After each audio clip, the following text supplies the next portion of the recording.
আসসালামু আলাইকুম। নবম এবং দশম শ্রেণীর সুপ্রিয় শিক্ষার্থীবৃন্দ, তোমরা সবাই কেমন আছো? আশা করি সবাই খুব ভালো আছো এবং সুস্থ আছো। আমি তোমাদের সাথে আছি ফারজান আক্তার মুন্নি। গত ক্লাসে আমরা পড়েছি পরিচ্ছেদ ৬ স্বরধ্বনি। আজকে আমরা পড়তে যাচ্ছি পরিচ্ছেদ ৭ ব্যঞ্জনধ্বনি। স্বরধ্বনির সংজ্ঞাটা কী ছিল সেটা কি তোমাদের মনে আছে? আচ্ছা, আমরা আবার একটু মনে করে নিব যে স্বরধ্বনির সংজ্ঞাটা কী ছিল। স্বরধ্বনির সংজ্ঞাটা ছিল এমন যে, যে ধ্বনিগুলো উচ্চারণের সময় বাক্প্রত্যঙ্গের কোথাও বাধা পায় না তাকে আমরা স্বরধ্বনি বলি। আর ব্যঞ্জনধ্বনি আমরা কাকে বলি? ব্যঞ্জনধ্বনি হচ্ছে সেই সব ধ্বনি যারা উচ্চারণের সময় বাক্প্রত্যঙ্গের কোথাও না কোথাও বাধা পায়। তাহলে যারা বাধা পায় তারা হচ্ছে ব্যঞ্জনধ্বনি এবং যারা বাধা পায় না তারা হচ্ছে স্বরধ্বনি। তাহলে আমরা নিশ্চয়ই বুঝলাম যে স্বরধ্বনি এবং ব্যঞ্জনধ্বনির মধ্যে পার্থক্যটা কোথায়। এখন আমরা পড়ব বিস্তারিত। ব্যঞ্জনধ্বনি উচ্চারণের স্থান ও প্রকৃতি, ধ্বনির কম্পন ও বায়ুপ্রবাহ বিবেচনায় ব্যঞ্জনধ্বনিকে অন্তত 4 ধরনে ভাগ করা যায়। উচ্চারণের স্থান ও প্রকৃতি, ধ্বনির কম্পন মানে আমরা ধ্বনিটা যখন উচ্চারণ করছি তখন আমাদের এই যে গলাটা, যে ভোকাল কর্ড যে অংশটা সেটা কতটুকু কাঁপছে, এবং বায়ুপ্রবাহ বিবেচনায় ব্যঞ্জন ধ্বনিকে অন্তত 4 ভাগে ভাগ করা যায়। এখন 4 ভাগটা কি কি? উচ্চারণ স্থান অনুযায়ী বিভাজন, উচ্চারণের প্রকৃতি অনুযায়ী বিভাজন, ধ্বনির কম্পন মাত্রা অনুযায়ী বিভাজন, ধ্বনি সৃষ্টিতে বায়ুর প্রবাহের মাত্রা অনুযায়ী বিভাজন। তাহলে আমরা কি কি বিভাজন পেলাম? আমরা এখানে বিভাজন পেলাম হচ্ছে যে উচ্চারণ স্থান অনুযায়ী বিভাজন। উচ্চারণের স্থানটা সেটা কি কোন স্থানে, ধরো হচ্ছে ঠোঁটে লাগছে নাকি দাঁতে লাগছে, মূর্ধায় লাগছে নাকি তালব্যে লাগছে মানে তালুতে লাগছে, তো এই অনুযায়ী হচ্ছে কি উচ্চারণ স্থান অনুযায়ী বিভাজন, উচ্চারণের প্রকৃতি, উচ্চারণটা কীরকম সেই অনুযায়ী বিভাজন, তারপর হচ্ছে ধ্বনির কম্পন মাত্রা অনুযায়ী বিভাজন, কোন ধ্বনি উচ্চারণের সময় আমাদের ভোকাল কর্ড কতটা কাঁপছে সেই অনুযায়ী বিভাজন, এবং 4 নাম্বার হচ্ছে ধ্বনি সৃষ্টিতে বায়ু প্রবাহের মাত্রা অনুযায়ী বিভাজন। এই যে 4টা বিভাজন, এই বিভাজনটা নিয়েই হচ্ছে আমাদের এই পুরো পরিচ্ছেদ। তাহলে আমরা কি করব? এখন নিচে এগুলো সম্পর্কে বিস্তারিতভাবে আলোচনা করব। তোমরা প্লিজ একদম শুরু থেকে শেষ পর্যন্ত মনোযোগের সাথে ক্লাসটা করবে, ঠিক আছে? আর আমি যেই ধ্বনিগুলো উচ্চারণ করব আমার সাথে সাথে তোমরা উচ্চারণ করবে, ঠিক আছে? ওকে, দেখো, উচ্চারণ স্থান অনুযায়ী বিভাজন। উচ্চারণ স্থান অনুযায়ী বিভাজন, বাক্প্রত্যঙ্গের ঠিক যে জায়গায় বায়ু বাধা পেয়ে ব্যঞ্জনধ্বনি সৃষ্টি করে সেই জায়গাটি হলো ওই ব্যঞ্জনের উচ্চারণ স্থান। বাক্প্রত্যঙ্গের ঠিক যে জায়গায় বায়ু বাধা পেয়ে ব্যঞ্জনধ্বনি সৃষ্টি হয় সেই জায়গাটি হলো ব্যঞ্জনের উচ্চারণ স্থান। এটা হলো আমাদের বইয়ের লাইন। এখন আমরা যদি আমাদের নিজেদের ভাষায় বলি, তাহলে ধরো আমি উচ্চারণ করলাম ক, গ। এখন কোনো আরেকটা বললাম, ধরো হচ্ছে প, ম। এখন কোনো ধ্বনি উচ্চারণের সময় আমাদের ঠোঁটে লাগবে, আবার কিছু দাঁতে লাগবে, কিছু লাগবে দাঁতের গোড়ায়, আবার কিছু জিহ্বার সামনে চলে আসবে, আবার হচ্ছে মূর্ধাতে গিয়ে লাগবে, তালুতে লাগবে। তাহলে এই যে বাক্প্রত্যঙ্গের ঠিক যেই জায়গায় বাধা পেয়ে ব্যঞ্জনধ্বনিগুলো সৃষ্টি হচ্ছে সেই জায়গাটা হলো ব্যঞ্জনের উচ্চারণ স্থান। উচ্চারণ স্থান অনুযায়ী ব্যঞ্জনধ্বনিকে কয়েকটি ভাগে ভাগ করা যায়। উচ্চারণের স্থান অনুযায়ী ব্যঞ্জনধ্বনিকে কয়েকটা ভাগে ভাগ করা যায়। এখন সেই ভাগগুলো কি কি? দেখো, উষ্ঠ ব্যঞ্জন, যেটা উচ্চারণ করতে আমাদের 2টা ঠোঁটের প্রয়োজন হয়। তারপরে হচ্ছে দন্ত ব্যঞ্জন, যেখানে আমাদের দাঁতের সঙ্গে গিয়ে লাগে। তারপরে হচ্ছে দন্তমূলীয়, মানে আমাদের হচ্ছে দাঁতের গোড়ার সঙ্গে লাগে। মূর্ধন্য ব্যঞ্জন, মূর্ধাতে গিয়ে লাগে। তালব্য ব্যঞ্জন, তালুতে গিয়ে লাগে। কণ্ঠব্যঞ্জন কণ্ঠ থেকে যেটা আসে, কণ্ঠনালীয় কণ্ঠনালীয় ব্যঞ্জন যেটা আমাদের কণ্ঠের নল থেকে আসে। তাহলে উচ্চারণ স্থান অনুযায়ী বিভাজন আমরা কয়টা পেলাম? 7টা। কি কি?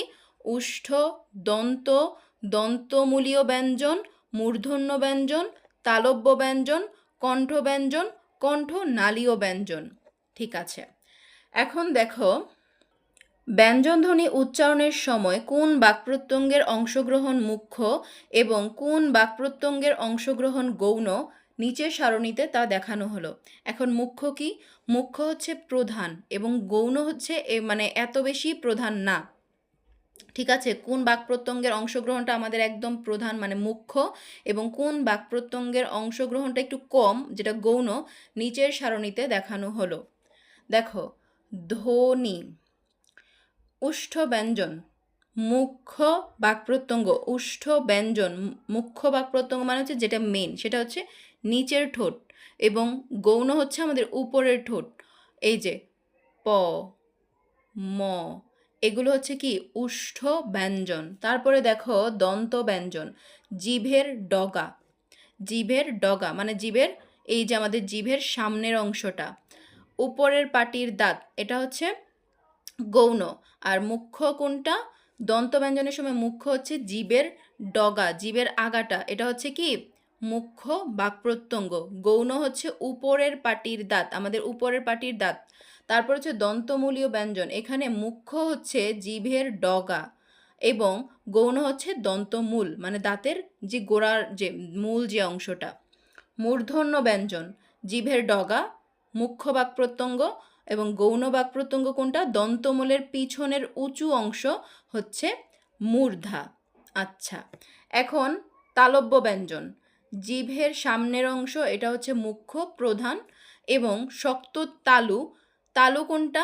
আমাদের মুখের এই যে আমাদের মুখের যে ছাদ, এটাকে এই যে এই তালুটাকে বলা হয় আমাদের মুখের ছাদ। তাহলে এই যে শক্ত অংশটা সেটা কি? তালব্য। মানে তালুর যে জায়গাটা সেই জায়গায় মানে বাধা পেয়ে যেই বাক্প্রত্যঙ্গ তালুর যেই অংশটা সেই তালুতে বাধা পেয়ে যেই ব্যঞ্জন ধ্বনিগুলো উচ্চারণ হয় তাকে বলা হচ্ছে তালব্য ব্যঞ্জন। কণ্ঠ ব্যঞ্জন, জিভের পেছনের অংশ, আর এখানে গৌণ হচ্ছে নরম তালু।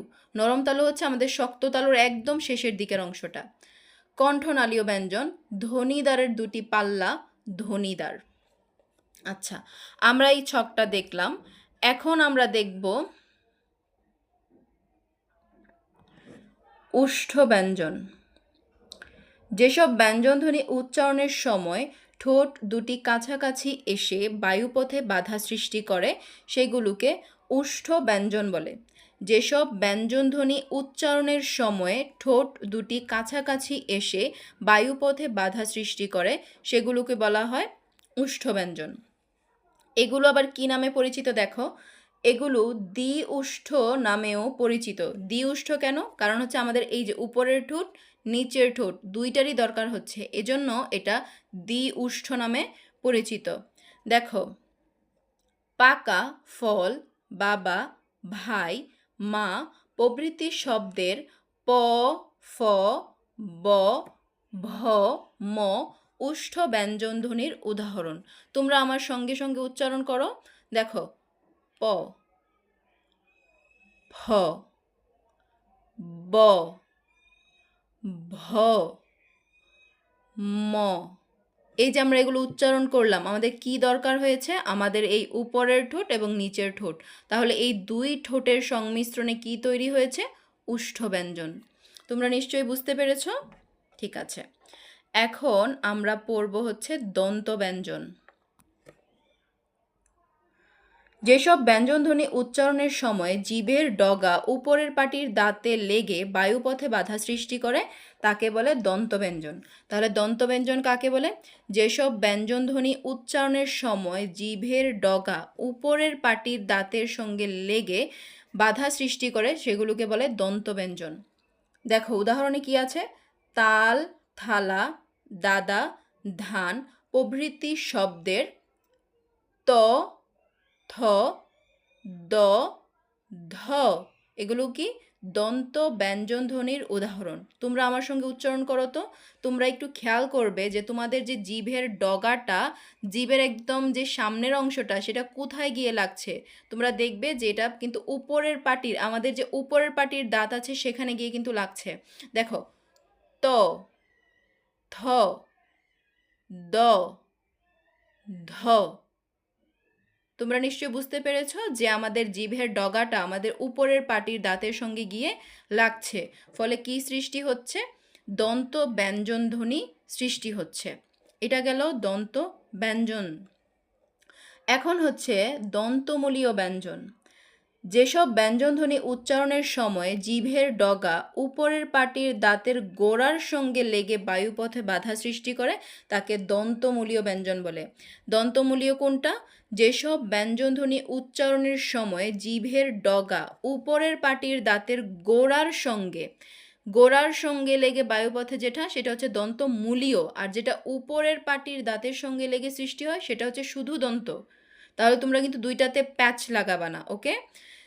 যেটা হচ্ছে আমাদের জিভের ডগা উপরের পাটির দাঁতের সঙ্গে লাগবে সেটা হচ্ছে দন্ত ব্যঞ্জন। আর যেটা জিভের ডগা দাঁতের গোড়ার সঙ্গে গিয়ে বায়ুপথে বাধা সৃষ্টি করবে সেটা হচ্ছে দন্তমূলীয় ব্যঞ্জন। ওকে, আমরা এখন দেখব এটার উদাহরণ। নানা, রাত, লাল, সালাম প্রভৃতি শব্দের ন, র, ল, দন্ত স দন্তমূলীয় ব্যঞ্জন ধ্বনির উদাহরণ। দেখো, তোমরা আমার সঙ্গে সঙ্গে উচ্চারণ করো। দন্ত ন, দন্ত ন, বয়শূন্য র, বয়শূন্য র, ল, ল, দন্ত স, দন্ত স। কোথায় গিয়ে লাগছে? জিভের ডগা উপরের পাটির দাঁতের গোড়াতে গিয়ে লাগছে, উপরের পাটির দাঁতের গোড়ার সঙ্গে গিয়ে লাগছে। তাহলে কি তৈরি হচ্ছে? দন্তমূলীয় ব্যঞ্জন তৈরি হচ্ছে। আচ্ছা, এখন আমরা পড়ব মূর্ধন্য ব্যঞ্জন। দন্তমূল এবং তালুর মাঝখানে যে উঁচু অংশ থাকে তাকে বলে মূর্ধা। মানে দাঁতের যে মূল এবং তালুর মাঝখানে যে উঁচু অংশটা আছে তাকে বলা হচ্ছে মূর্ধা। যেসব ব্যঞ্জনধ্বনি উচ্চারণের সময় জিভের ডগা মূর্ধার সঙ্গে লেগে বায়ুপথে বাধার সৃষ্টি করে সেগুলোকে মূর্ধন্য ব্যঞ্জন বলে। যেসব ব্যঞ্জনধ্বনি উচ্চারণের সময় জিভের ডগা মূর্ধার সঙ্গে লেগে বায়ুপথে বাধার সৃষ্টি করে সেগুলোকে মূর্ধন্য ব্যঞ্জন বলে। উদাহরণগুলো যদি তোমরা একটু দেখো তাহলে, এবং আমি যখন উচ্চারণ করব তোমরা আমার সাথে সাথে উচ্চারণ করবে, তাহলে তোমরা এই যে সংজ্ঞাটা লেখা আছে সেটা তোমাদের মুখস্থ করার থেকেও তোমাদের এটা মাথায় বেশি ঢুকবে। যে মানে তোমরা প্র্যাকটিক্যালি যখন এটাকে করবে তখন তোমাদের এটা আরও মাথায় আরও বেশি করে ক্যাচ করবে। ঠিক আছে? তাহলে দেখো, টাকা, ঠেলাগাড়ি, ডাকাত, ঢোল, গাড়ি, মোড়ো প্রভৃতি শব্দের মধ্যে ট, ঠ, ড, ঢ, ঢয়শূন্য র, ঢয়শূন্য র মূর্ধন্য ব্যঞ্জন ধ্বনির উদাহরণ। দেখো, টাকা, টাকা, জিহ্বা আমাদের কোথায় লাগছে? যেসব ব্যঞ্জনধ্বনি উচ্চারণের সময় জিভের ডগা মূর্ধার সঙ্গে লেগে বায়ুপথে বাধার সৃষ্টি করে সেগুলোকে মূর্ধন্য ব্যঞ্জন বলে। তাহলে আমাদের জিভের ডগাটা কোথায় গিয়ে লাগছে?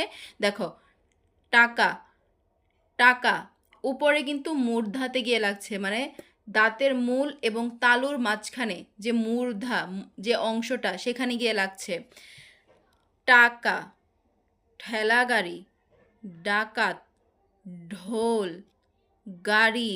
তোমরা দেখো, ট, ঠ, ড, ঢ, ঢয়শূন্য র, ঢয়শূন্য র। তোমরা কি বুঝতে পারলে? ঠিক আছে, আমরা তাহলে এই মূর্ধন্য ব্যঞ্জনটা দেখলাম, এবং আমি তোমাদেরকে বারবার বলছি যে প্লিজ তোমরা, আমি যখন উচ্চারণ করব তোমরা আমার সাথে সাথে উচ্চারণ করবে। তাহলে তোমরা যেই মানে এইখানে যেই বিস্তারিত লেখাটা সেটা যখন তোমরা আমার সাথে সাথে পড়বে তখন তোমাদের মাথায় সেটা আরও বেশি করে ক্যাচ করবে, তোমরা সেটা মনে রাখতে পারবে ভালো। আর এগুলো যখন পড়বে তখন খাতায় নোট করে ফেলবে। মূর্ধন্য ব্যঞ্জন লিখবে, লিখে তারপরে যে বর্ণগুলো আছে এবং বর্ণগুলো লেখার পরে পাশে যে শব্দটা দেওয়া আছে টাকা, ঠেলা গাড়ি, ডাকাত, ঢোল, গাড়ি এগুলো তোমরা লিখে ফেলবে। তাহলে দেখবে তোমাদের কাছে এই বিষয়গুলো অনেকটা সহজ হয়ে যাবে। এখন আমরা দেখব তালব্য ব্যঞ্জন। যেসব ব্যঞ্জনধ্বনি উচ্চারণের সময় জিভের ডগা খানিকটা প্রসারিত হয়ে শক্ত তালুর কাছে বায়ুপথে বাধার সৃষ্টি করে সেগুলোকে বলা হচ্ছে তালব্য ব্যঞ্জন। চাচা, ছাগল, জাল, ঝড়, শশা প্রভৃতি শব্দের চ, ছ, জ, ঝ তালব্য স ব্যঞ্জনধ্বনি উদাহরণ। তাহলে যেসব ব্যঞ্জনধ্বনি উচ্চারণের সময়ে জিভের ডগা খানিকটা প্রসারিত হয়ে শক্ত তালুর কাছে বায়ুপথে বাধার সৃষ্টি করে তাকে তালব্য ব্যঞ্জন বলে। দেখো, চ, ছ, জ, ঝ তালব্য স। দেখো, জিভের ডগা খানিকটা প্রসারিত হয়ে শক্ত তালুর কাছে, শক্ত তালু কোথায়? এই যে উপরের অংশ হচ্ছে আমাদের শক্ত তালু, তাহলে সেখানে কি করছে? বায়ুপথে বাধার সৃষ্টি করছে, ফলে কি ব্যঞ্জন তৈরি হচ্ছে? তালব্য ব্যঞ্জন তৈরি হচ্ছে। এবং তালব্য ব্যঞ্জন কি কি? চ, ছ, জ, ঝ তালব্য স। ওকে, এখন কণ্ঠব্যঞ্জন। যেসব ব্যঞ্জনধ্বনি উচ্চারণের সময় জিভের পেছনের অংশ উঁচু হয়ে আলজিভের কাছাকাছি নরম তালুর কাছে বায়ুপথে বাধা সৃষ্টি করে তাকে কণ্ঠব্যঞ্জন বলে। যেসব ব্যঞ্জনধ্বনি উচ্চারণের সময় জিভের পিছনের অংশ উঁচু হয়ে, জিভের যে পিছনের অংশটা একটু উঁচু হয়ে আলজিভের কাছাকাছি নরম তালুর কাছে বায়ুপথে বাধা সৃষ্টি করে তাকে কণ্ঠব্যঞ্জন বলে। দেখো, ক, খ, গ, ঘ, উ এগুলো কি কণ্ঠ ব্যঞ্জন ধ্বনির উদাহরণ। কাকা, খালু, গাধা, ঘাস, কাঙাল এই শব্দের মধ্যে ক, খ, গ, ঘ, উ। তাহলে এগুলো কি হচ্ছে? এগুলো উচ্চারণের সময় আমাদের জিভের পেছনের অংশটা উঁচু হয়ে আলজিভের কাছাকাছি যে নরম তালুটা আছে সেখানে গিয়ে বাধার সৃষ্টি করছে। যেসব ব্যঞ্জনধ্বনি উচ্চারণের সময় জিভের পেছনের উঁচু অংশ উঁচু হয়ে, মানে জিভের যে পেছনের অংশটা সেটা উঁচু হয়ে, মানে একটু উপরে উঠে গিয়ে আলজিভের কাছাকাছি, আলজিভ কোথায় আছে? আমাদের একদম জিভ, তোমরা যখন মুখটা হা করবে তখন দেখবে একটা ঝুলন্ত মাংসপিণ্ড দেখা যাচ্ছে, সেটা হচ্ছে আমাদের আলজিভ। তাহলে আলজিভের কাছাকাছি যে নরম তালুটা আছে সেখানে একটা বাধার সৃষ্টি করছে এবং তার ফলে তৈরি হচ্ছে কণ্ঠব্যঞ্জন। কণ্ঠব্যঞ্জন আমরা কি কি পেয়েছি? ক, খ, গ, ঘ, উ। ঠিক আছে, আমাদের এখন গেল কণ্ঠব্যঞ্জন। আমরা এখন দেখব কণ্ঠনালীয় ব্যঞ্জন। কণ্ঠনালীয় ব্যঞ্জন। কণ্ঠনালীয় ব্যঞ্জন উচ্চারণের সময় ধ্বনিদ্বার থেকে বায়ু কণ্ঠনালী হয়ে সরাসরি বের হয়ে আসে। হাতি শব্দের হ কণ্ঠনালীয় ব্যঞ্জন ধ্বনির উদাহরণ। মানে এই যে কণ্ঠনালীয় ব্যঞ্জন কোনটা?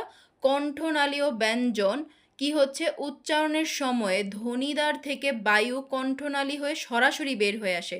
দেখো, হ, হ, আমাদের মুখের কোথাও কিন্তু এটা বাধা পায়নি। এটা কি হয়েছে?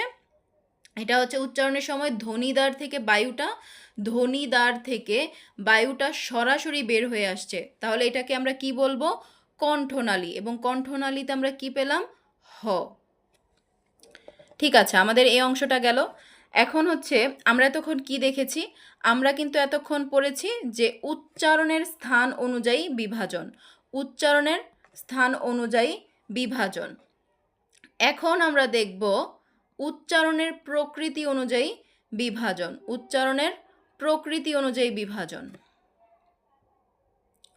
ব্যঞ্জনধ্বনি উচ্চারণের সময়ে ঠোঁট, জিভ, জিভমূল ইত্যাদি বাক্প্রত্যঙ্গের আকৃতিগত পরিবর্তন হয়। এতে বায়ুপথে বাধা সৃষ্টির ধরন আলাদা হয়ে উচ্চারণের প্রকৃতি বদলে যায়। উচ্চারণের এই প্রকৃতি অনুযায়ী ব্যঞ্জনধ্বনিকে কয়েকটি ভাগে ভাগ করা যায়: স্পৃষ্ট ব্যঞ্জন, নাসিক্য ব্যঞ্জন, ঊষ্ম ব্যঞ্জন, পার্শ্বিক ব্যঞ্জন, কম্পিত ব্যঞ্জন এবং তাড়িত ব্যঞ্জন। তাহলে কি বলছে যে ব্যঞ্জন ধ্বনি উচ্চারণের সময় আমাদের এই যে ঠোঁট, তারপর আমাদের যে জিভ এবং আমাদের যে জিভ মূল মানে জিহ্বার যে মূল অংশটা, এগুলো কি হচ্ছে বাক প্রত্যঙ্গের আকৃতিগত পরিবর্তন হয়। আমাদের যে ঠোঁট, জিভ মূল এগুলো তো আমাদের বাক প্রত্যঙ্গ, তাহলে এগুলোর কি হয় আকৃতিগত একটা পরিবর্তন হয়। এতে বায়ুপথে সৃষ্ট বাধার ধরন আলাদা হয়ে উচ্চারণের প্রকৃতি তখন বদলে যায়। উচ্চারণের এই প্রকৃতি অনুযায়ী ব্যঞ্জন ধ্বনিকে কয়েকটা ভাগে ভাগ করা হয়েছে। কি কি? স্পৃষ্ট ব্যঞ্জন, নাসিক্য ব্যঞ্জন, ঊষ্ম ব্যঞ্জন, পার্শ্বিক ব্যঞ্জন, কম্পিত ব্যঞ্জন, তারপর হচ্ছে তাড়িত ব্যঞ্জন। তাহলে কয়টা ভাগে পেলাম আমরা?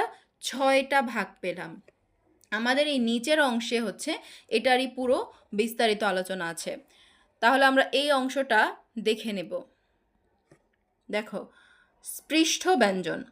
যেসব ব্যঞ্জনধ্বনি উচ্চারণের সময় দুটি বাক্প্রত্যঙ্গ পরস্পরের সংস্পর্শে এসে বায়ুপথে বাধা তৈরি করে সেগুলোকে কি বলে? স্পৃষ্ট ব্যঞ্জন বলে।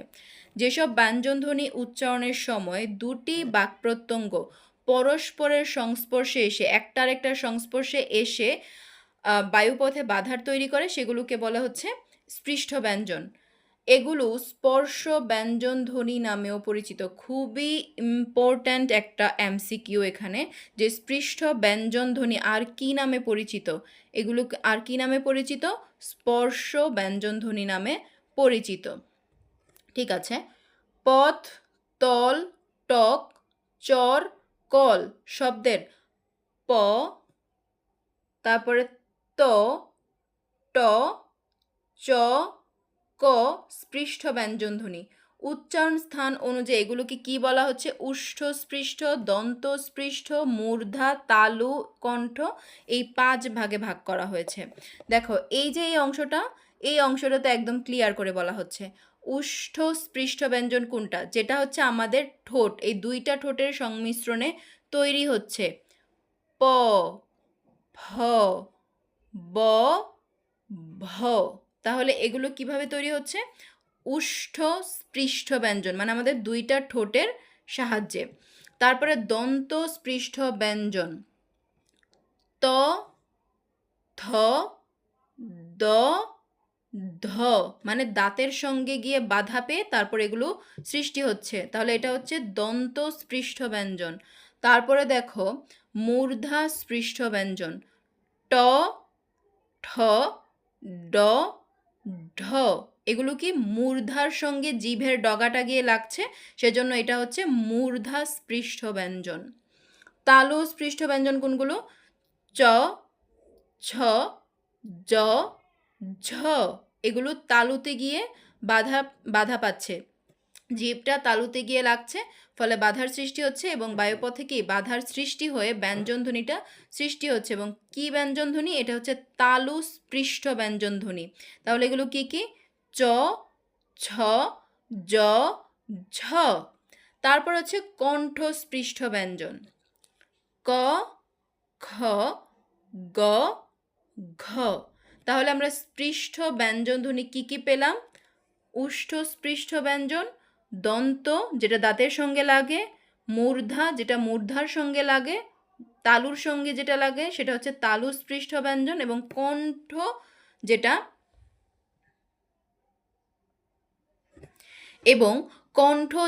সেটা হচ্ছে কণ্ঠ স্পৃষ্ট ব্যঞ্জন। ঠিক আছে, তাহলে আমরা এতক্ষণ কি পড়লাম? স্পৃষ্ট ব্যঞ্জন। স্পৃষ্ট ব্যঞ্জনের আরও একটা নাম কি? স্পৃষ্ট ব্যঞ্জনের আরও একটি নাম হচ্ছে স্পর্শ ব্যঞ্জন ধ্বনি। স্পর্শ ব্যঞ্জন ধ্বনি। ঠিক আছে, এখন আমরা দেখব নাসিক্য ব্যঞ্জন। যেসব ব্যঞ্জনধ্বনি উচ্চারণের সময় ফুসফুস থেকে আসা বাতাস মুখের মধ্যে প্রথমে বাধা পায় এবং নাক এবং মুখ দিয়ে বেরিয়ে যায় সেগুলোকে বলা হচ্ছে নাসিক্য ব্যঞ্জন। নাসিক্য ব্যঞ্জন কোনগুলো? যেসব ধ্বনি উচ্চারণের সময় ফুসফুস থেকে, ফুসফুস কিন্তু আমাদের একদম উপরের দিকে আছে, তাহলে আমাদের এই যে ফুসফুস থেকে যে বাতাসটা বেরিয়ে আসছে সেটা প্রথমে মুখের মধ্যে বাধা পায়, তারপরে সেটা আমাদের নাক এবং আমাদের এই মুখ দিয়ে বেরিয়ে আসে, এবং এই ধ্বনিগুলোকে বলা হচ্ছে নাসিক্য ব্যঞ্জন। তোমরা আমার সাথে সাথে উচ্চারণ করো, ম, ম, ম। তাহলে কি হচ্ছে, মুখ দিয়ে এবং নাক দিয়ে কি একটা মানে বায়ু বের হচ্ছে, এবং এটাকে বলা হচ্ছে নাসিক্য ব্যঞ্জন।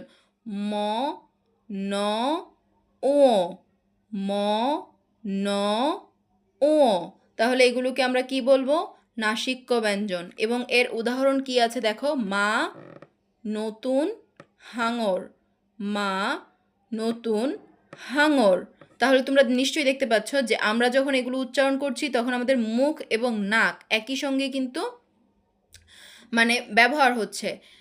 এটার সংজ্ঞাটাই এরকম ছিল যে যে ব্যঞ্জনধ্বনি উচ্চারণের সময় ফুসফুস থেকে আসা বাতাস মুখের মধ্যে প্রথমে বাধা পায়, তারপরে সেটা নাক এবং মুখ দিয়ে বেরিয়ে যায়, এবং এই ধ্বনিগুলোকে বলা হয় নাসিক্য ব্যঞ্জন। তারপর আমাদের জন্য আছে ঊষ্ম ব্যঞ্জন। যেসব ব্যঞ্জনধ্বনি উচ্চারণের সময় দুটি বাক্প্রত্যঙ্গ কাছাকাছি এসে নিঃসৃত বায়ুতে ঘর্ষণ সৃষ্টি করে সেগুলোকে বলা হচ্ছে ঊষ্ম ব্যঞ্জন। দেখো, সালাম, শশা, হুঙ্কার প্রভৃতি শব্দের দন্ত স, তালব্য স, হ ঊষ্ম ধ্বনির উদাহরণ। দেখো এখানে ইম্পর্ট্যান্ট কিন্তু এটা যে ঊষ্ম ধ্বনি কোনগুলো, এটা কিন্তু পরীক্ষায় আসে। তাহলে ঊষ্ম ধ্বনি আমরা কি পেয়েছি, দন্ত স, তালব্য স, হ, এগুলো কি ঊষ্ম ধ্বনির উদাহরণ। যেসব ব্যঞ্জনধ্বনি উচ্চারণের সময় দুটি বাক্প্রত্যঙ্গ কাছাকাছি এসে নিঃসৃত বায়ুতে যে বায়ুটা বের হয় সেখানে একটা ঘর্ষণের সৃষ্টি হয়, তাকে আমরা কি বলবো, ঊষ্ম ব্যঞ্জন। দেখো, ঊষ্ম ব্যঞ্জনের উচ্চারণ স্থান অনুসারে ঊষ্ম ব্যঞ্জন ধ্বনিগুলোকে দন্তমূলীয়, দেখো দন্তস্ব, দন্তস্ব। আমরা যখন দন্তস্ব বলছি সেটা কিন্তু দাঁতের সঙ্গে লাগছে, দাঁতের মূলের সঙ্গে গিয়ে লাগছে। তাহলে এটা কি দন্তমূলীয়। তালব্য, তালব্যস্য, তালব্যস্য, মানে তালুতে গিয়ে লাগছে, তাহলে সেটা কি তালব্য। আবার কণ্ঠনালী হচ্ছে হ। এই 3 ভাগে ভাগ করা যায়। তাহলে এইটাকে যদি আমরা একটু আবার বলি যে যেই ব্যঞ্জনধ্বনিগুলো উচ্চারণের সময় দুটি বাক্প্রত্যঙ্গ কাছাকাছি এসে নিঃসৃত বায়ুতে ঘর্ষণ সৃষ্টি করে সেগুলোকে ঊষ্ম ব্যঞ্জন বলে। এবং ঊষ্ম ব্যঞ্জন কি কি, দন্তস্ব, তালব্যস্য, হ, এগুলো হচ্ছে ঊষ্ম ব্যঞ্জন ধ্বনি। উচ্চারণ স্থান অনুসারে ঊষ্ম ব্যঞ্জনগুলোকে আবার দন্তমূলীয়, যেটা দন্তস্ব এটা হচ্ছে দন্তমূলীয় ঊষ্ম ব্যঞ্জন, এবং তালব্যস্বর যেটা সেটা হচ্ছে মানে তালব্য ঊষ্ম ব্যঞ্জন, এবং হ যেটা সেটা হচ্ছে কণ্ঠনালীয় ঊষ্ম ব্যঞ্জন। আশা করি এই জায়গাটা তোমরা ক্লিয়ার হয়েছ। তারপর আবার দেখো, এগুলোর মধ্যে দন্তস্ব এবং তালব্যস্যকে আলাদাভাবে শীষ ধ্বনিও বলা হয়। এটাও এমসিকিউর জন্য খুব গুরুত্বপূর্ণ যে শীষ ধ্বনি কাদের বলা হয়। শীষ ধ্বনি হচ্ছে দন্তস্ব এবং তালব্যস্য। কারণ দন্তস্ব এবং তালব্যস্য উচ্চারণে শ্বাস অনেকক্ষণ ধরে রাখা যায় এবং শীষের মতো আওয়াজ হয়। দন্তস্ব, তালব্যস্য, এটার সময় শ্বাস অনেকক্ষণ থাকে এবং শীষের মতো একটা আওয়াজ হয়। তোমরা নিশ্চয়ই যখন উচ্চারণ করছো বা আমারটা শুনছো তখন তোমরা এই পার্থক্যটা বুঝতে পারছো, তাই না? ঠিক আছে, তাহলে আমরা পড়লাম হচ্ছে ঊষ্ম ব্যঞ্জন। এখন আমরা পড়ব পার্শ্বিক ব্যঞ্জন। দেখো, পার্শ্বিক ব্যঞ্জন, যে ব্যঞ্জনধ্বনি উচ্চারণের সময় জিভের ডগা দন্তমূল স্পর্শ করে ফুসফুস থেকে আসা বাতাস জিভের 2 পাশ দিয়ে বেরিয়ে যায় তাকে কি বলে, পার্শ্বিক ব্যঞ্জন বলে। লাল শব্দের ল পার্শ্বিক ব্যঞ্জনধ্বনির উদাহরণ। লাল শব্দের ল পার্শ্বিক ব্যঞ্জনধ্বনির উদাহরণ। যেসব ব্যঞ্জনধ্বনি উচ্চারণের সময়ে আমাদের যে জিভের যে আগাটা, এই যে জিভের ডগা মানে সামনের অংশ সেটা দন্তমূল স্পর্শ করে এবং ফুসফুস থেকে, যে আমাদের ফুসফুস থেকে আসা যেই বাতাস সেটা জিভের 2 পাশ দিয়ে বেরিয়ে যায় তাকে পার্শ্বিক ব্যঞ্জন বলে। আমার সাথে উচ্চারণ করো, ল, ল, ল। যখন এই যে আমার জিভের ডগাটা দন্তমূল স্পর্শ করছে এবং এই যে বাতাসটা ল, এই যে ল এরকম হচ্ছে, আর এই 2 সাইড দিয়ে হচ্ছে বাতাস বেরিয়ে যাচ্ছে, তাহলে এটাকে কি বলা হচ্ছে, পার্শ্বিক ব্যঞ্জন। পার্শ্বিক ব্যঞ্জন উদাহরণ আমরা কি পেয়েছি? ল। ঠিক আছে, এখন হচ্ছে কম্পিত ব্যঞ্জন। যে ধ্বনি উচ্চারণের সময় জিভ একাধিকবার অতি দ্রুত দন্তমূলকে আঘাত করে বায়ুপথে বাধা সৃষ্টি করে তাকে কম্পিত ব্যঞ্জন বলে। কম্পিত ব্যঞ্জনের উদাহরণ কি? কর, ভার, হার প্রভৃতি শব্দের র কম্পিত ব্যঞ্জন ধ্বনির উদাহরণ। তাহলে আমরা কম্পিত ব্যঞ্জন ধ্বনির উদাহরণ কি পেলাম? র। দেখো র একটা কি কম্পন সৃষ্টি হচ্ছে, মানে কাঁপছে, তাহলে এটা কি কম্পিত ব্যঞ্জন ধ্বনি। যে ধ্বনি উচ্চারণের সময় জিভ একাধিকবার অতি দ্রুত দন্তমূলকে আঘাত করে বায়ুপথে বাধার সৃষ্টি করে তাকে হচ্ছে কম্পিত ব্যঞ্জন বলে। আমরা কি পেয়েছি? কর, ভার, হার শব্দের র হচ্ছে কম্পিত ব্যঞ্জন ধ্বনির উদাহরণ। ঠিক আছে, এখন আমরা দেখব হচ্ছে তাড়িত ব্যঞ্জন। এই যে দেখো, তাড়িত ব্যঞ্জন যে ধ্বনি উচ্চারণের সময় জিভের সামনের অংশ দন্তমূলের একটু উপরে অর্থাৎ মূর্ধায় টুকা দেওয়ার মতো একবার ছুঁয়ে যায় তাকে তাড়িত ব্যঞ্জন বলে। বাড়ি, মূর প্রভৃতি শব্দের ঢয় শূন্য র, ঢয় শূন্য র তাড়িত ব্যঞ্জন ধ্বনির উদাহরণ। যে ধ্বনি উচ্চারণের সময় জিভের সামনের অংশ দন্তমূলের একটু উপরে মূর্ধায় টুকা দেওয়ার মতো, মানে একবার আছে না যে আমরা একটু ছুঁয়ে আবার চলে আসলাম, এই ধরনের, তাহলে এগুলোকে কি বলা হয়? তাড়িত ব্যঞ্জন। তাড়িত ব্যঞ্জনের উদাহরণে আমরা কি পেয়েছি? বাড়ি, মূরো প্রভৃতি শব্দের র এবং ঢয়শূন্য র তাড়িত ব্যঞ্জন ধ্বনির উদাহরণ। তাড়িত ব্যঞ্জন ধ্বনির উদাহরণ কি কি? ঢয়শূন্য র, ঢয়শূন্য র। তাহলে এগুলো কি? তাড়িত ব্যঞ্জন ধ্বনি। তোমরা কিন্তু এগুলো খুব মনোযোগ দিয়ে পড়বে, ঠিক আছে? আর আমি উচ্চারণ করছি, আমার সাথে সাথে তোমরাও প্র্যাকটিস করবে, ওকে? আর যেই অংশটা তোমাদের মনে হচ্ছে যে আমি বুঝতে পারছি না, সেই অংশটা তোমরা টেনে টেনে বারবার দেখবে। তাহলে এটা বারবার দেখার ফলে তোমরা শুনতেও পাবে, বারবার দেখতেও পারবে, প্র্যাকটিসও করতে পারবে, ফলে এই জিনিসগুলো তোমাদের কাছে আর কঠিন লাগবে না। ঠিক আছে, আমরা এতক্ষণ পড়েছি উচ্চারণের প্রকৃতি অনুযায়ী বিভাজন। এখন আমরা পড়ব ধ্বনির কম্পন মাত্রা অনুযায়ী বিভাজন। এই যে ধ্বনির কম্পন মাত্রা অনুযায়ী বিভাজন। ব্যঞ্জন ধ্বনি উচ্চারণের সময় স্বরযন্ত্রের ধ্বনি দ্বারে বায়ুর কম্পন কম বেশি হওয়ার ভিত্তিতে ব্যঞ্জন ধ্বনিকে দুই ভাগে ভাগ করা যায়। সেটা কি কি? ঘোষ এবং অঘোষ। ব্যঞ্জন ধ্বনি উচ্চারণের সময়ে স্বরযন্ত্রের ধ্বনি দ্বারে বায়ুর কম্পন কম বেশি হওয়ার ভিত্তিতে ব্যঞ্জন ধ্বনিকে দুই ভাগে ভাগ করা যায়, ঘোষ, অঘোষ। এখন তোমাদের মনে হতে পারে স্বরযন্ত্র জিনিসটা কি? সেটা হচ্ছে এই যে আমাদের ভোকাল কর্ড যেটা, সেটা হচ্ছে স্বরযন্ত্র। তাহলে এই যে এই ভোকাল কর্ডটা কাপার ভিত্তিতে হচ্ছে দুই ভাগে ভাগ করা হচ্ছে ব্যঞ্জন ধ্বনিকে, কি কি? ঘোষ এবং অঘোষ। দেখো, ঘোষ ব্যঞ্জন যেসব ধ্বনি উচ্চারণের সময় ধ্বনিদ্বারের কম্পন অপেক্ষাকৃত বেশি সেসব ধ্বনিকে বলা হয় ঘোষ ধ্বনি। সেসব ধ্বনিকে বলা হয় ঘোষ ধ্বনি। এই যে তোমরা এগুলো উচ্চারণ করার সময় এখানে হাত দিবে, বেশি জোরে দিবে না। বেশি জোরে দিলে তোমাদের সব কিছুই মনে হচ্ছে কাঁপছে, কিন্তু না, তোমরা আলতো করে ছুঁয়ে দেখো। এই যে এখানে যে দেখো, ব, ব, ভ, ম, দ, ধ, ন, র, ল, ড, ঢ, ঢশূন্য র, জ, ঝ, গ, ঘ, ও, হ। তাহলে এই ধ্বনিগুলো উচ্চারণের সময় কি কাপার যে মাত্রাটা সেটাই একটু বেশি, তাই এগুলোকে বলা হচ্ছে ঘোষ ধ্বনি। অঘোষ তাহলে কোনটা? অঘোষ হচ্ছে, যেহেতু ঘোষ ধ্বনি হচ্ছে কাপার যে মাত্রাটা সেটা বেশি, তাহলে অঘোষ ধ্বনিতে হচ্ছে কম্পনের মাত্রাটা কম। তাহলে অঘোষ ধ্বনি কি কি? দেখো আবার ধরো, প, ফ, ত, থ, দন্ত স, ট, ঠ, চ, ছ, তালব্য শ, ক, খ। এটা কি?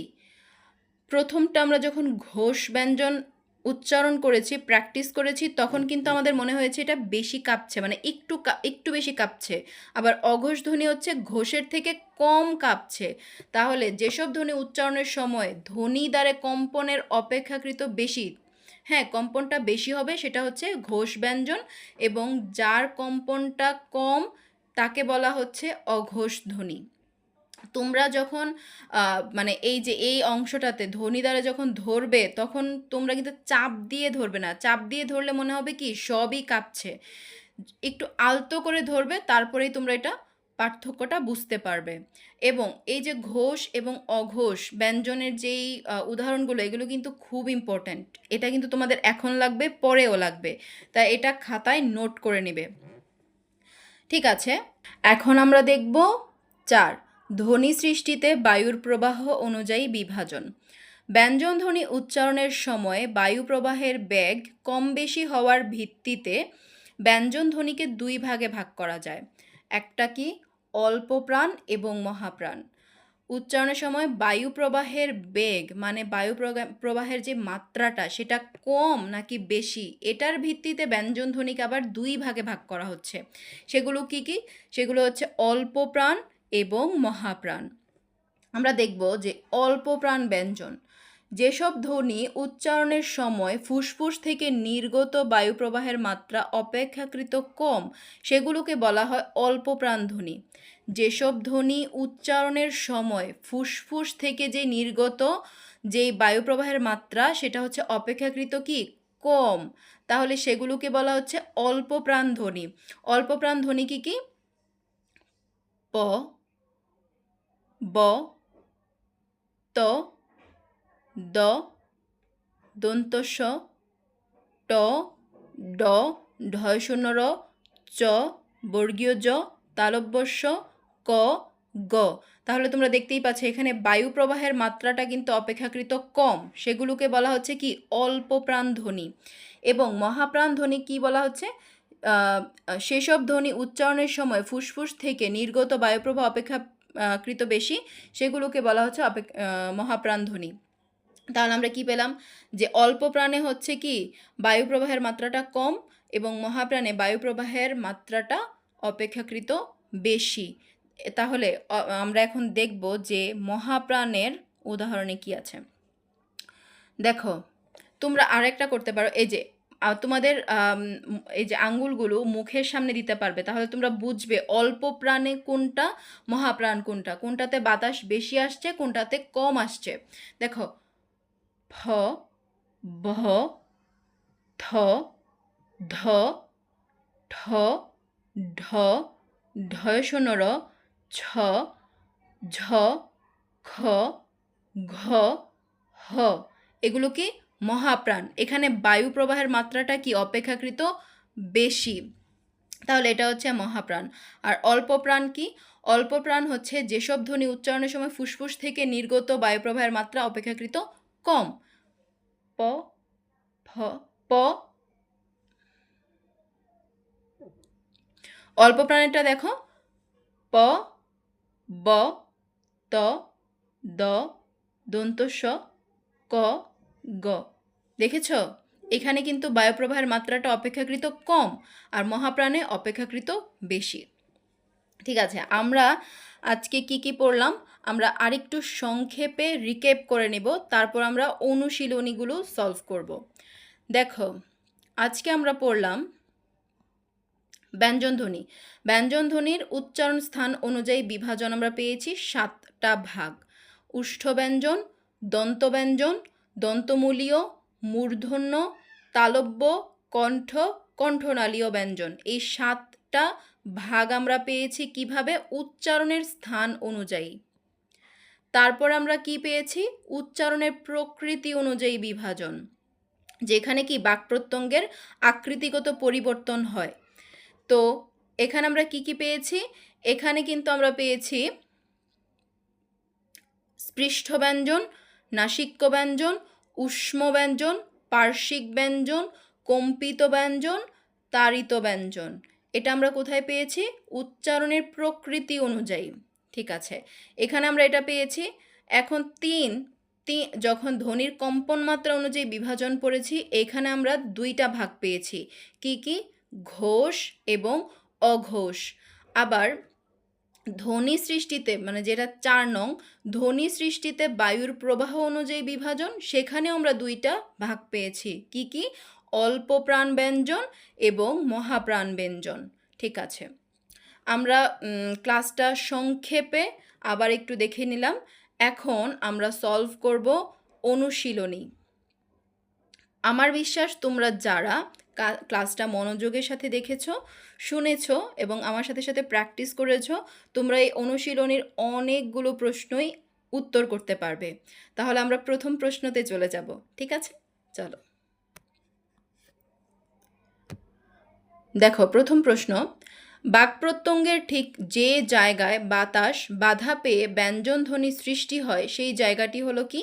ব্যঞ্জনের উচ্চারণ স্থান, উচ্চারণ প্রকৃতি, ধ্বনি সৃষ্টি নাকি ধ্বনি প্রকৃতি? তোমরা ভিডিওটা একটু পজ করো এবং দেখো যে তোমরা কতজন এই প্রথম প্রশ্নের উত্তরটা করতে পারছো। আচ্ছা, কে কে আনসারটা করতে পারলে? এখন আমরা আনসার বলবো। বাক্প্রত্যঙ্গের ঠিক যে জায়গায় বাতাস বাধা পেয়ে ব্যঞ্জন ধ্বনি সৃষ্টি হয় সেই জায়গাটি হলো ব্যঞ্জনের উচ্চারণ স্থান। উচ্চারণ প্রকৃতি নয় কেন? কারণ উচ্চারণের প্রকৃতি আমরা পড়েছি সেটা হচ্ছে আকৃতিগত পরিবর্তন হয়। এখানে কিন্তু আকৃতিগত পরিবর্তনের কথা বলা হয়নি, সেজন্য এটা হবে কি? উচ্চারণের স্থান। এখন আমরা যাব প্রশ্ন নাম্বার 2। দন্ত ব্যঞ্জন ধ্বনির মুখ্য বাক্প্রত্যঙ্গ কোনটি? দন্ত ব্যঞ্জন ধ্বনির মুখ্য বাক্প্রত্যঙ্গ কোনটি বলো তো? উত্তর খ, জিভের ডগা। এই আনসারটা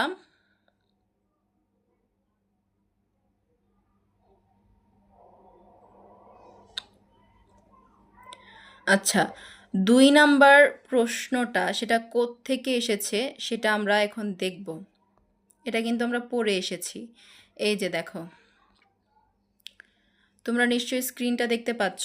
এই যে দেখো, দন্ত ব্যঞ্জন, এটার মুখ্য কোনটা? মুখ্য বাক্প্রত্যঙ্গ হচ্ছে জিভের ডগা। জিভের ডগা। তাহলে যেহেতু এইখান থেকে একটা কোয়েশ্চেন, আচ্ছা, যেহেতু এখান থেকে একটা কোয়েশ্চেন আমাদেরকে অনুশীলনীতে দিয়েছে, তার মানে কিন্তু আমাদেরকে বুঝতে হবে যে এই অংশ থেকে আরও বাকি যেগুলো আছে সেগুলো থেকেও কিন্তু প্রশ্ন হতে পারে। তাহলে এই জায়গাটা কিন্তু আমাদের ফাঁকিবাজি করার কোনো সুযোগ নেই। এই জায়গাটা আমাদের মনোযোগ দিয়ে পড়তে হবে এবং বোঝার চেষ্টা করতে হবে। ঠিক আছে? আচ্ছা, চলো এখন আমরা বাকি প্রশ্নগুলোও সলভ করে নিব।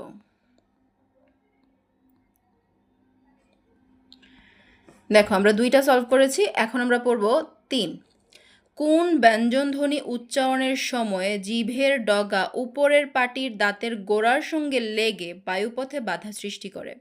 আমরা জানি জিভের ডগা যখন উপরের পাটির দাঁতের সঙ্গে লাগবে সেটা হচ্ছে দন্ত ব্যঞ্জন, কিন্তু যখন দাঁতের গোড়া বলবে তখন সেটা কি হবে? দন্ত মূলীয় ব্যঞ্জন। 4, তালব্য ব্যঞ্জনধ্বনির উদাহরণ আছে কোন শব্দে? তালব্য ব্যঞ্জনধ্বনির উদাহরণ আছে কোন শব্দে বলো তো? উত্তর হচ্ছে ক, শশা। শশা, এটা কি তালব্য ব্যঞ্জনধ্বনির উদাহরণ। 5, পার্শ্বিক ব্যঞ্জনধ্বনির উদাহরণ কোনটি? পার্শ্বিক ব্যঞ্জনধ্বনি আমরা পড়েছি যখন জিভটা উল্টে এই যে উপরে লাগবে এবং 2 সাইড থেকে বাতাস বেরিয়ে আসবে তাকে আমরা বলবো পার্শ্বিক। তাহলে আমরা কোনটা পাচ্ছি দেখো? ল, ল। তাহলে আমাদের উত্তর কি হবে? ক। ঠিক আছে, এখন হচ্ছে আমাদের প্রশ্ন নাম্বার 6। কোনটি তাড়িত ব্যঞ্জনের উদাহরণ? কোনটি তাড়িত ব্যঞ্জনের উদাহরণ? তাড়িত ব্যঞ্জনের উদাহরণ কোনটি বলো তো? তাড়িত ব্যঞ্জনের উদাহরণ হচ্ছে উত্তর গ, ডয় শূন্য র। ডয় শূন্য র। তাহলে তাড়িত ব্যঞ্জন আমরা পেলাম ঢয় শূন্য র। ঢ না, এটা ড শূন্য র। ডয় শূন্য র, কারণ ড এর নিচে কি একটা ফোঁটা আছে, এটাকে আমরা পড়ি ডয় শূন্য র। ঠিক আছে, 6 নাম্বার আমরা বললাম। এখন আমরা সলভ করব 7। কোনগুলো ঘোষ ব্যঞ্জন? ঘোষ ব্যঞ্জন।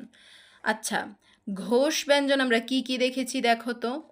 যেসব ধ্বনি উচ্চারণের সময় ধ্বনিদ্বারের কম্পন অপেক্ষাকৃত বেশি সেসব ধ্বনিকে কি বলা হচ্ছে? ঘোষ ধ্বনি। দেখো প্রথমেই আছে ব, ভ, ম, দ, ধ। আচ্ছা, এখানে আমরা 7 নাম্বার প্রশ্নে কোন কোন অপশনগুলো পেয়েছি বলো তো। আমরা কিন্তু প্রথমেই পড়ে এসেছি 7 ঘোষ ব্যঞ্জন হচ্ছে ব এবং ভ। ঠিক আছে, এবার আমরা সলভ করব প্রশ্ন নাম্বার 8। ফুসফুস থেকে নির্গত বায়ুপ্রবাহ কম থাকলে সেগুলোকে কি বলে? বায়ুপ্রবাহ যখন কম হবে সেটাকে আমরা কি বলবো? সেটাকে আমরা বলবো অল্পপ্রাণ ধ্বনি। অল্পপ্রাণ ধ্বনি। এখন হচ্ছে প্রশ্ন নাম্বার 9। কম্পিত ব্যঞ্জনের উপস্থিতি আছে কোন শব্দে? কম্পিত ব্যঞ্জনের উপস্থিতি আছে কোন শব্দে? কম্পিত ব্যঞ্জন কিন্তু র। র। তাহলে এটা কোথায় আছে বলো তো? একদম ঠিক ধরেছ, এটা আছে গ, চানাচুর। দেখবে তোমরা যখন ট্রেনে যদি চলাচল করে থাকো কেউ, তাহলে তোমাদের কাছে এটা পরিচিত একটা শব্দ হওয়ার কথা। দেখবে যারা চানাচুর বিক্রি করে তারা কিন্তু এসে বলছে চানাচুর, এরকম একটা কিন্তু তারা একটা সাউন্ড করে, তাই না? তাহলে কম্পিত ব্যঞ্জনের উপস্থিতি আমরা কোথায় পাচ্ছি? আমরা পাচ্ছি হচ্ছে গ, চানাচুর। ঠিক আছে, এখন হচ্ছে আমাদের প্রশ্ন নাম্বার 10। এখন আমি দেখব প্রশ্ন নাম্বার 10 আমরা কে কে পারি। আমি যখন প্রশ্নটা বলবো, আমি উত্তর বলার আগে তোমরা পজ করবে, তারপরে তোমরা উত্তর দিবে এবং আমার সাথে মিলাবে, দেখবে কারটা হয়েছে। উচ্চারণ স্থান অনুযায়ী তালব্যস্য কেমন ধ্বনি? উচ্চারণ স্থান অনুযায়ী তালব্যস্য হচ্ছে তালব্য ধ্বনি। ঠিক আছে, আমরা কি করলাম? আমরা পরিচ্ছেদ 7 যেই ব্যঞ্জন ধ্বনি ছিল সেটা আমরা পুরোটা শেষ করেছি এবং এটা শেষ করার পরে আমরা সংক্ষেপে একটু আলোচনাও করেছি। ঠিক আছে, তাহলে আমরা কি করলাম? আমরা পুরো পরিচ্ছেদটা পড়লাম, অনুশীলনীর প্রশ্নগুলো আমরা সলভ করলাম এবং আমরা আবার সংক্ষেপে ক্লাসটা একটু রিক্যাপও করেছি যে আমরা আসলে কি কি পড়েছি আজকে। আমি আশা করছি তোমরা সবাই শুরু থেকে শেষ পর্যন্ত মনোযোগ দিয়ে ক্লাসটি করেছো এবং বোঝার চেষ্টা করেছো এবং আমার সাথে তোমরা প্র্যাকটিস করেছো। তোমরা যেই জায়গাগুলো বুঝবে না সেই জায়গাগুলো টেনে টেনে দেখবে এবং এগুলোকে খাতায় লিখে লিখে প্র্যাকটিস করবে। আর আরও একটা কথা হচ্ছে, তোমরা বোর্ড বই যে যত ভালো করে পড়বে তোমাদের এসএসসি যে এক্সাম আছে সেটা তার তত বেশি ভালো হবে। কারণ বোর্ড এক্সামে অনুশীলনীর বাইরে বা হচ্ছে আমাদের যেই মানে পরিচ্ছেদগুলো দেওয়া থাকে বোর্ড বইয়ের লেখার মানে বাইরে বোর্ড এক্সামে অন্য কোনো কিছু আসে না, সব কিছু বোর্ড বইয়ের মধ্য থেকেই আসে। তাহলে আমাদেরকে কি করতে হবে? আমাদের যে বোর্ড বইটা আছে এবং অনুশীলনীগুলো দেওয়া আছে সেগুলোকে কি ভালো মতো করে আমাদের আয়ত্তে নিয়ে নিতে হবে। ঠিক আছে, তাহলে আজকের আলোচনা আমাদের এই পর্যন্তই। পরবর্তী ক্লাস পর্যন্ত তোমরা সবাই খুব ভালো থাকো এবং সুস্থ থাকো। আসসালামু আলাইকুম।